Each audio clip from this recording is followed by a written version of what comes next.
Okay, world of YouTube, I got a problem here that I gotta solve. And I just got booed by my man Dave in Vermont. I must have said a story I said in the previous videos. Sorry, Dave. So I have to dedicate this one to Dave in Vermont. Shoot. I didn't realize, you know what?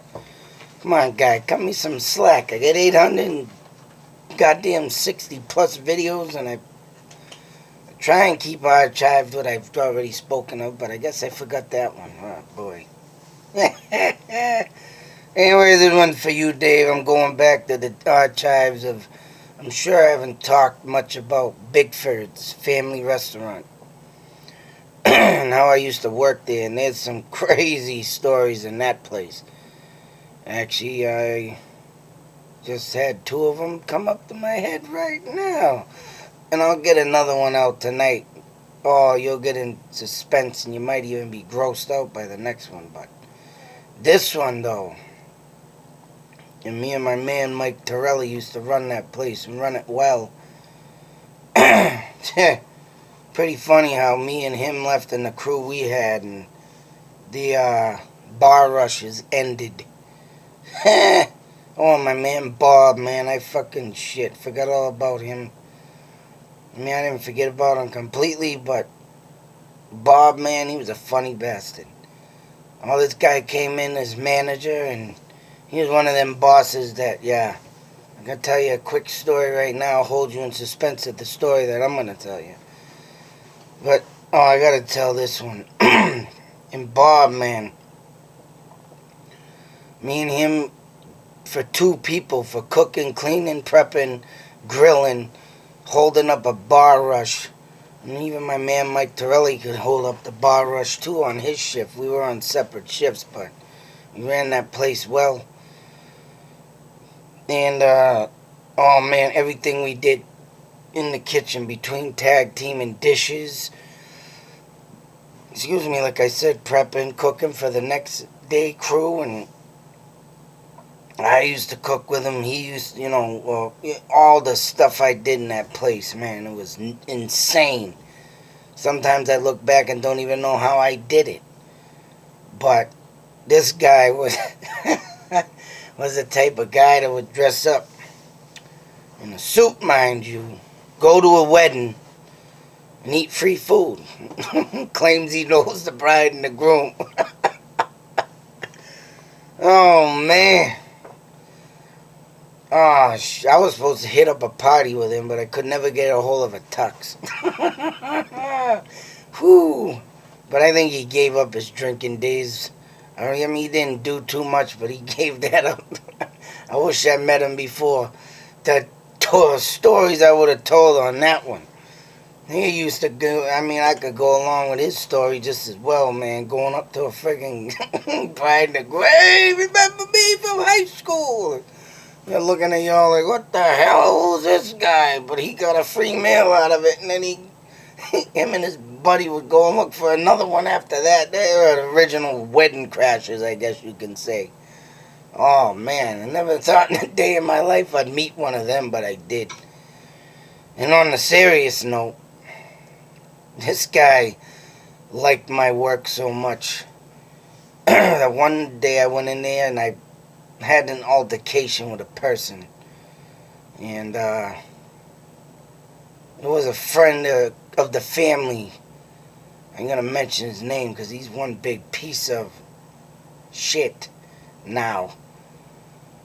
And he moved in with me, and I felt sorry for the poor bastard, and ended up ripping me off money for my light bill because he ran it up so friggin' high. When I was living with I just had moved out of my parents in my own place, but I was with my brother at the time, but even he ended up moving out afterwards. I don't know if it was because of what I did to this guy, or... I mean, I was always on time with my bills, trying to start a life, even though I was a full-blown alcoholic at this point. But guy ripped me off some money, didn't pay me. I chased him out in the friggin' woods. But I ended up chasing him with friggin' sandals on, stubbed my toe, got it infected. So I went to work that night. It was throbbing, pounding. I took my shoe off to show my boss. I'm like, dude, I gotta go home. I gotta go to the doctor. I can't work tonight. And then I'm looking, I see a red line going up the toe. Now, if you want a crazy story, here's a crazy story for you. I'm like, dude, I gotta go home. I can't work. Look at my toe. It's got the red line. I'm freaking out in ways too. And he's like, oh, bullshit. He's like, you're not leaving me tonight. I'm like, you fucking bastard. Goes and gets a knife. Puts it in the dishwasher. Sit down. And I'm sitting there like, oh, my toe is throbbing like a bastard. I'm like, oh my God. He got a pan, and he got a big bottle of peroxide. And he said, take this knife and stab it. Stab it right there where you... I'm like, what the what? I'm not a goddamn surgeon. So I was like, what the So I went down there and I went, oh, you bastard. And I got pissed off and I went, and it started all the pus and stuff. And mind you, it was like noon or 11:30 in the day and I did this. And after that, I got to get to work about, 3:30. So all that time that built up and crap. And I'm like, oh, man. So he slammed my foot in the friggin' pan. He poured the peroxide on. I'm sitting there, just yelling, what the just WTF, what the fucking Jesus, All of a sudden, the red line disappeared. He went and got in the first aid kit, fucking throws all the boxes at me. Put this on it, put that on it, get the tape on it, now you're ready for work. He's like, what the? I'm like, dude, you're a bastard. And he just walked out and said, you're not screwing up my shift. And I said, all right, I'll be a fucking man and get out there and do the shift. And doing a lot of drinking after that night. Boy, I don't remember that night after leaving there. Man, I went to the friggin' package store an hour before my shift was over. I did that a lot, too. Oh, that's how bad I was. And my drinking leads me to the next story. Oh, Jesus Christ. So, my man Mike got a day off. And I was already off my weekend shift. I got every other weekend off because, well, no, I worked a day shift. I don't know how he got a day off, but yeah, that's the thing. He was a manager. But yeah, I worked the every other weekend. One weekend I'd work the day shift. The other weekend I worked bar rush. So this time I had the bar rush weekend off. Got out of work, hit the friggin' package store, got my nice big gallon of rum. There's only two parts that I remember of this story. And I ended up at my buddy Mike Torelli's house at Whitney Carriage. So it got to be, say, about midnight. Oh, man, I'm getting hungry. What better place to go? Bickfords. I don't even remember who the hell was. I don't even know if he was working there at that time because he did end up quitting. But all in all, whatever. We went to Bickfords. And on the way, I remember bits and pieces. One of them I remember well. The other one he had to tell me. No, he did tell me both. I only remember because he told me both, sorry. And he says, there's something fucking really wrong with you. He said, on our journey to Bickfords. Yeah, this was a whole tale told by him. And it gets better in the end. Because I'll tell you something, what I did to this person, oh geez, you thought they'd call the frickin' police. I mean, nothing really seriously bad. I ain't gonna whip out my dink or nothing, but I did something in Jesus' age, Christ. So, I got up to a friggin' pile of trash. So it must have been a Tuesday night. No, a Monday night. It was a Monday night. It wasn't even a weekend. It was a Monday night. Jesus Christ. Because in the area he lives is Tuesday rubbish. So it was a Monday night because it was trash out. Damn. How freaking insane is that to remember? Lucky thing I ran the rubbish route around there. So, he says we get up to this trash pile and I fucking pick up a mop and I'm swinging it in the air and I'm talking about how I'm going to wash all away the evil in this in the United States or something in this town. I'm gonna wash away the evil. I'm cleaning it up. So from there to I don't know what point, I'm screaming, I'm gonna wash away the evil.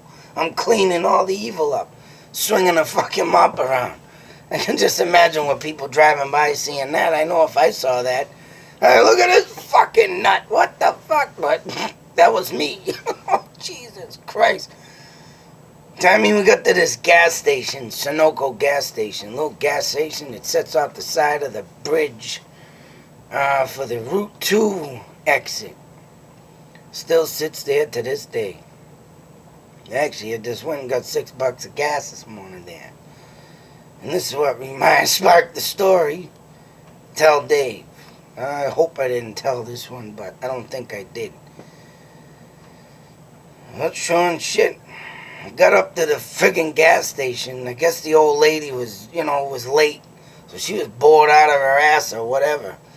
She's just looking out the friggin' window. I think he said she was standing by the friggin' door. And then he said I turned around and I started jumping up and down saying, hey lady, woo lady. She looks over and she's looking at me. I guess I caught her looking at me. I turned around and I mooned her. Woo. I pulled up my pants. Said I was laughing and turned around and oh man, that was the worst thing I could do. Now, mind you, the bar rush weekend comes up, so that whole week, I mean, I don't even remember that night. I don't remember that night. He told me everything. I just don't remember. That's how bad I wasn't drinking. I mean, a gallon of rum throughout the night. Jesus Christ, I'm surprised I'm not dead. I should have been dead. But this weekend coming up, I had the morning bar rush. So I'm with the main manager, Frank Floppenberg. He was a Jewish guy. Funny as hell, though. He was a cool dude. I liked him. He wasn't a bad boss, but he could be sometimes not knowing he was a Jew. And he gave me my raise and said, what are you, a Jew? You can't friggin'... I'm just joking around, right? I didn't know he was Jew. I didn't even know Floppenberg was a Jewish name, and gave me a raise. I said, what are you, a friggin' Jew? What the hell am I gonna do with a 5-cent raise? Back then, man, they were fucking cheap. Oh my God, I started that damn job at $6.50. And no, I got 25 cents. I got $6.75. I'm like, what the fuck? Wow, a whole 25 cents. I might have said 5 cents just to bust his chops, but then he was like, I am Jewish, you idiot. And I'm like, oh, oops.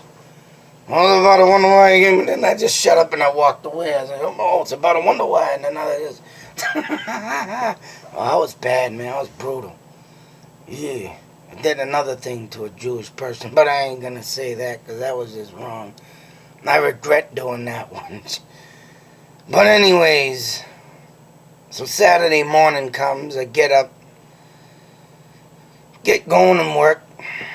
And then Mr. Frank comes out and says, hey, you got a visitor out front. I'm like, oh, Jesus Christ. What do you mean a visitor? Huh? Come on out. I'm going to meet somebody. I'm like, oh, my God, what the hell is this?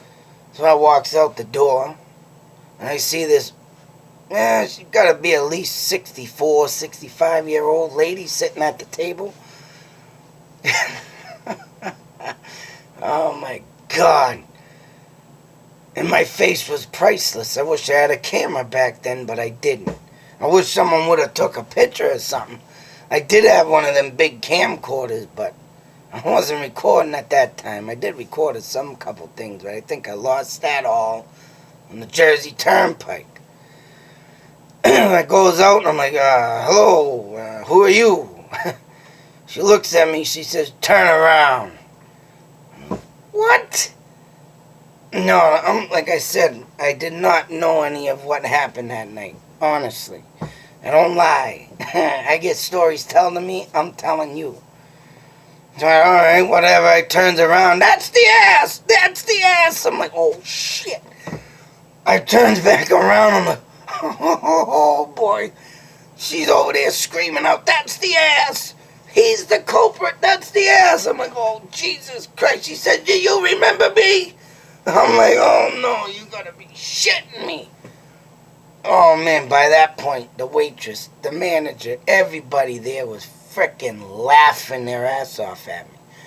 And I'm like, oh, shit, and my face must have been bright red. I couldn't see. But I'm like, oh, I'm sorry about that. I heard the story, but I didn't know it was you. Oh, she's like, do you go around everywhere showing your ass to everybody? I'm like, oh, Jesus Christ, she wouldn't let up. Oh, man.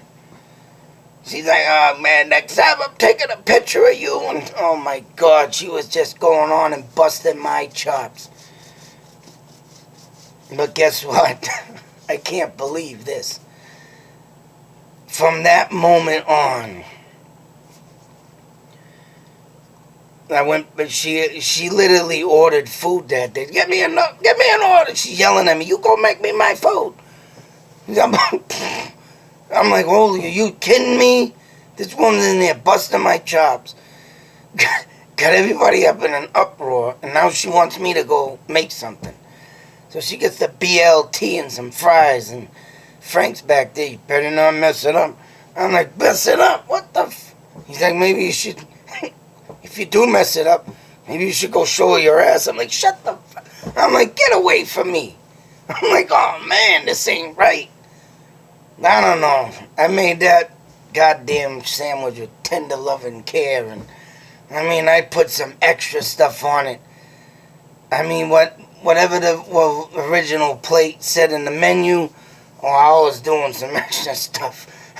Oh, man, I just didn't want that woman to come back. You know, I was like thinking, oh, shit, what the hell am I gonna do? What the hell? You know, at that point in my life, I should have been thinking like, oh, man, I shouldn't even be doing that shit. But when you're drunk, escaping off the rum, boy. So I went out there, and she wanted me to literally deliver the food, too. I mean, she was like using me as a puppet, and you better do as I say. She was like blackmailing me. She was blackmailing me. You do this, you do that. So I come out with this big plate. Anything I think she'd like to put on, I said, here, this is a special occasion. Whatever you don't like, don't eat. But I made this special for you, so thinking, all right, maybe I'll just get her the hell out of here, and I won't see her again. But after that, literally, she enjoyed the meal. And every friggin' weekend, she'd come back, and literally one kid one time, because I don't even think I must have been sick, seriously sick, not. He made the food for her. When she came back next week, she literally had me out there, don't you ever have another person make my meal. She's yelling at me, what the you make my meal. I said, I wasn't here. I said, well, don't let it happen again. And I'm like, oh my God, what the hell did I do here? I got an obsessed fan now. Oh, shit. She turned out to be a real lovely lady later on, and got to know her well. She came in every friggin' weekend, got that meal or any other meal I made. She just don't let no one else make it. You make it. So I think I did the wrong thing of showing the old tush out there, because, just to think what, I don't even want to think what the hell she was really thinking. Oh, shit. But anyways, I thought I'd share that with my man Dave in Vermont. I got more crazy Bickford stories to tell that. Holy crap, I'm surprised I didn't get fired from that place. I'm surprised I didn't, oh man. And let me tell you something. After tonight's, with the one I'm going to tell you, I'm going to come out with another one tomorrow. And I'm going to tell you right now, it's got to do with a goddamn state trooper. Oh, that's right. And this guy friggin' loved me too. And in ways I feel bad. But in other ways, I mean, I was a lucky person because of that guy. Oh, man. But that's a suspense story for you, Dave. State trooper. And I'll tell you this, and I'll only say this in a bottle of rum. Oh, God. Yeah, scary stuff. Some of the stuff's scary. That one's scary. Other stories are good, so we'll get back on that. Hope that's a good one for you, Dave. I met a lady that loved my cooking, I guess, and my ass. Till the next video. YouTube Nation, be safe. Take care. Out.